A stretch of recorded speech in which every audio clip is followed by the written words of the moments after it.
দোয়া করবেন। মায়ের সুখটা এখনও আমি কাটিয়ে উঠতে পারিনি। তারপরও আমাদের পেজটা চালাতে হয়, কাজ করতে হবে, জীবন তো জীবনের মতো করেই চালাতে হবে। তো এখানে আমি এই যে মোমোগুলো ভাপে দিয়েছি।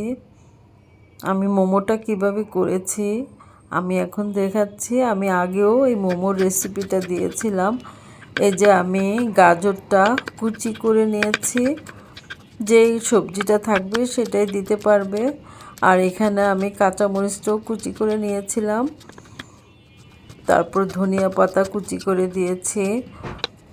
তো আমি এখন চিকেনের সাথে সব উপকরণ মিশিয়ে সয়া সস, লবণ সব দিয়ে আদা রসুন বাটা দিয়ে আমি ঢেকে রাখলাম আধা ঘন্টার জন্য। আর এখানে আমি ময়দা 1 কাপ, হাফ কাপ কর্নফ্লাওয়ার, আর এখানে হালকা কুসুম গরম পানি হাতে সহ্য করার মতো হাফ কাপ লেগেছে আমার, দিয়ে আমি আটার খামিরের মতো করেছি, করে এটা ঢেকে রাখলাম 30 মিনিটের জন্য।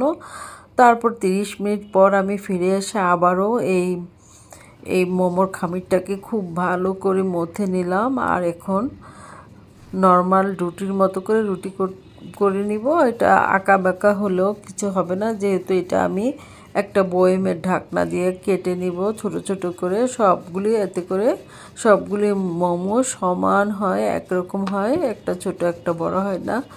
তো আমি এই রুটিটা বানিয়ে নিলাম, বেশি মোটাও না আবার বেশি পাতলাও না।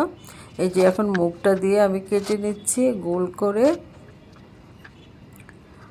আমার বাসায় বাচ্চারা খুবই পছন্দ করে এই মোমোটা।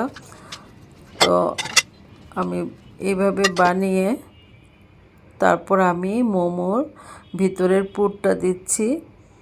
তো আমি আবার মোমোর এই যে বানানোটা আমি এত বেশি করে ভালো করে বানাতে পারি না, তো আমি যেমন পারি সেভাবে দিয়েছি। পুলি পিঠার মতো করেও বানানো যায়। তো এইভাবে করে আমি আরেকটাও বানিয়ে নিচ্ছি। খেতে কিন্তু অনেক ভালো হয়েছিল। আর এই চিকেনটা ছুরি দিয়েই কিমা করলে ভালো হবে।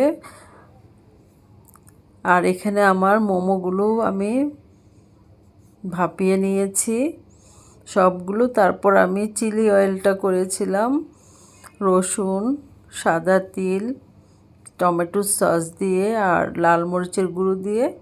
এই তো আমি নিতে নিতেই গরম গরম আমার বাচ্চারা খাচ্ছে। ওদের ভালোবাসা আমার কাছে অনেক বড় পাওয়া, ওদের খুশি আমার খুশি। আল্লাহ সবাইকে ভালো রাখুন। শুভরাত্রি, আল্লাহ হাফেজ।